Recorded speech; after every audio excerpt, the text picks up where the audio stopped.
الحمد لله رب العالمين والصلاة والسلام على أشرف الأنبياء والمرسلين نبينا محمد وعلى آله وأصحابه أجمعين. عن عبد الله بن عمرو بن العاص رضي الله تعالى عنه عن النبي صلى الله عليه وسلم قال: يقال لصاحب القرآن اقرأ وارتقي ورتل كما كنت ترتل فإن منزلك عند آخر آية تقرأها. رواہ ابو داؤد. مختصر حمد و صلوات کے بعد رسول اکرم صلی اللہ علیہ وسلم کی ایک حدیث پڑھی گئی ہے جس کے راوی حضرت عبداللہ ابن عمرو ابن العاص رضی اللہ تعالیٰ عنہ ہیں، اور اس روایت کو نقل کیا ہے، جمع کیا ہے امام ابو داؤد نے اپنی صحیح ابو داؤد کے اندر.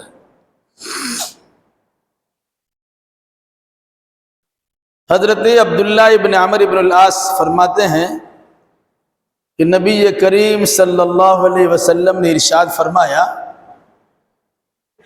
کل قیامت کے دن جب جنتی انسان جنت میں داخل ہوگا تو حافظ قرآن کو یا عالم قرآن کو اللہ کی جانب سے فرشتے کہیں گے اقرأ ورتقی،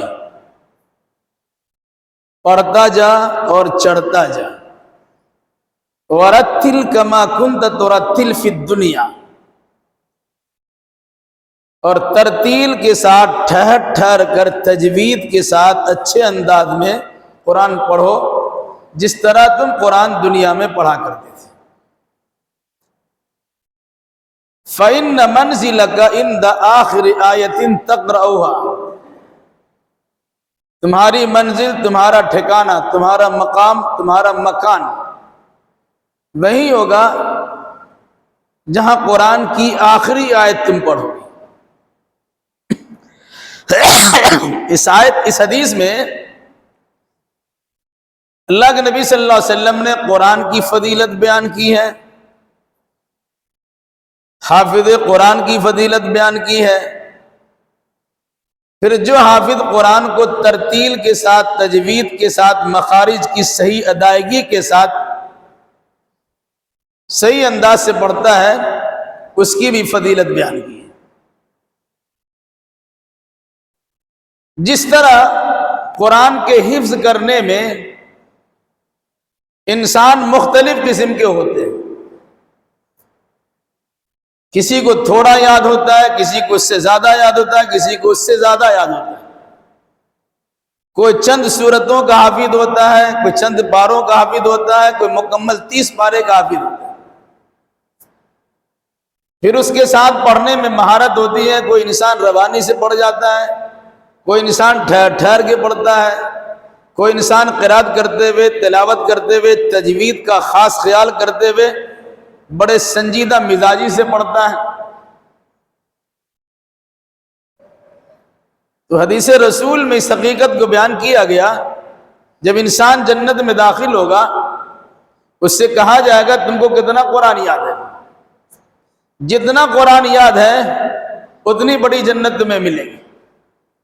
اقرا، پڑھو، ورتقی، اور بلندی پہ چڑھتے چلے جاؤ. پھر ساتھ میں بھی فرمایا ورتل کما کنت ترتل فی الدنیا، جس طرح دنیا میں ترتیل کے ساتھ، تجوید کے ساتھ، قرات کے ساتھ اچھے انداز میں حروف کی صحیح ادائیگی، مخارج کا صحیح استعمال کے ساتھ قرآن پڑھتے تھے، اسی طریقے سے وقار اور سکون کے ساتھ تم چلتے چلے جاؤ. اور اخیر میں فرمایا جہاں تمہارا قرآن پڑھنا ختم ہوگا وہی تمہارا ٹھکانہ ہوگا. ایک پارہ کوئی انسان پڑھے گا، کچھ دور میں جائے ختم ہو جائے گا. 2 پارہ پڑھے گا، اس سے زیادہ دور میں ختم ہوگا. 3 پارہ پڑھے گا، اس سے زیادہ بڑی جگہ ملے گی. 30 پارہ پڑھے گا، 30 درجات بلند ہوتے چلے گئے. اس حدیث میں اللہ نے حافظ قرآن کی فضیلت بیان کی. یہ علاوہ اس کے جو انسان قرآن کو جتنا یاد کیا ہے اتنی کی بھی فضیلت ہے کہ جنتی انسان جنت میں جا رہا ہے، مسجد میں آ گیا، کسی کو پہلے صف میں جگہ ملتی ہے، کسی کو دوسرے صف میں جگہ ملتی ہے، کسی کو تیسرے صف میں جگہ ملتی ہے، کوئی دروازے پہ جگہ پاتا ہے۔ ظاہر سی بات ہے جو جتنا آگے آتا ہے اس کا درجہ اتنا زیادہ ہوتا ہے۔ مسجدوں میں ساری صفیں ہیں، جماعت ہو رہی ہے، لیکن پہلی صف کا ثواب زیادہ ہے، پھر پہلی صف میں دائیں طرف کا ثواب زیادہ ہے۔ حدیث رسول میں اگر کسی کو پہلی صف اور دائیں طرف کھڑا ہونے کی فضیلت معلوم ہو جائے تو گھٹنوں کے بل چلیں گے اور قرآن اندازی کر کے لڑ بھیڑ کے اپنی جگہ لینا چاہیں گے۔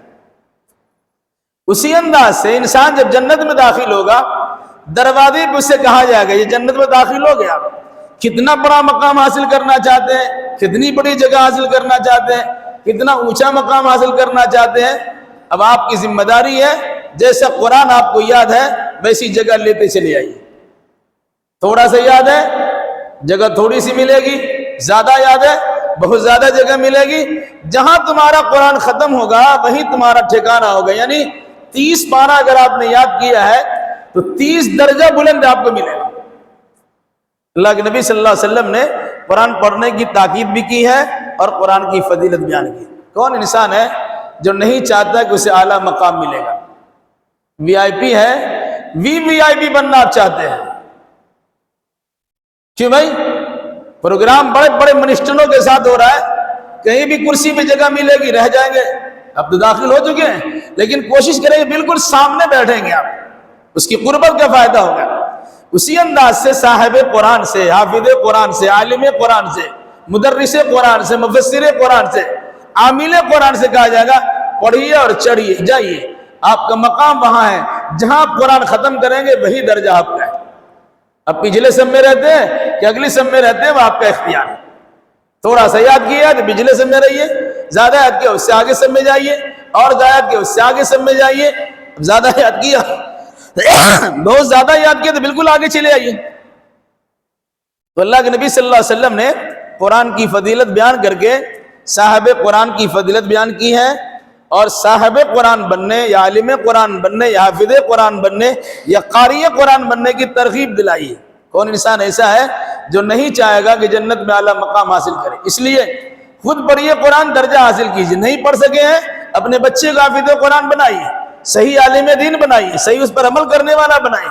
ہو سکتا ہے وہ بچے آپ کے لیے ذریعہ بن جائے نجات کا، اور ہو سکتا ہے وہ بچے آپ کے لیے اللہ کی قربت کا ذریعہ بن جائے۔ اس لیے قرآن کی اہمیت اور اس کی عظمت کو سمجھیے، خود بھی قرآن پڑھیے۔ ایسا نہیں ہے کہ ابھی آپ قرآن یاد نہیں کر سکتے ہیں۔ اللہ کے نبی صلی اللہ علیہ وسلم نے 40 سال کی عمر میں قرآن پڑھنا شروع کیا تھا۔ 40 سال کی عمر میں قرآن پڑھنا شروع کیا تھا۔ کب تک پڑھتے رہے؟ 63 سال کی عمر تک قرآن پڑھتے رہے۔ اب 20 سال 25 سال اب کیا پڑھیں گے؟ قرآن بڑے ہو گئے۔ قرآن پڑھنے کے لیے کوئی بڑی عمر نہیں ہے، بالکل زندگی کے آخر دن تک، آخر لمحے تک قرآن پڑھنا آپ کو چاہیے۔ نہیں سیکھے ہیں ابھی بھی سیکھ لیجیے، باضابطہ کوشش کیجیے کہ ہمیں قرآن پڑھنا ہے، قرآن یاد کرنا ہے۔ دنیا بھر کی خرافات اپنے ذہن و دماغ میں بسا کے رکھے ہیں، آخر قرآن اس کے اندر کیوں نہیں سمائے گا؟ کوشش کیجیے گا، انشاءاللہ قرآن یاد ہوگا۔ جتنا قرآن زیادہ یاد ہوگا آپ کو، اس کے مطابق عمل بھی کریں گے، اتنا ہی بڑا درجہ، بڑا مقام جنت میں ملے گا۔ اگر آپ چاہتے ہیں جنت میں اعلیٰ درجہ حاصل کرنا تو قرآن پڑھیے، قرآن سمجھیے، قرآن پہ عمل کیجیے، قرآن کی دعوت کو عام کیجیے، قرآن سے رشتہ جوڑ کے رکھیے، قرآن کے احکام و قوانین کو زندگی میں نافذ العمل بنانے کی کوشش کیجیے، قرآن سے رشتہ ناتا جوڑ کے رہیے۔ اللہ تبارک و تعالیٰ ضرور بھی ضرور آپ کو اعلیٰ سے اعلیٰ مقام عطا فرمائے گا۔ اللہ ہمیں بھی اور آپ کو بھی قرآن کی عظمت کو سمجھنے اور اسے اچھے طور سے یاد کرنے اور اسے زندگی میں برتنے کی توفیق مرحمت فرمائے۔ آمین۔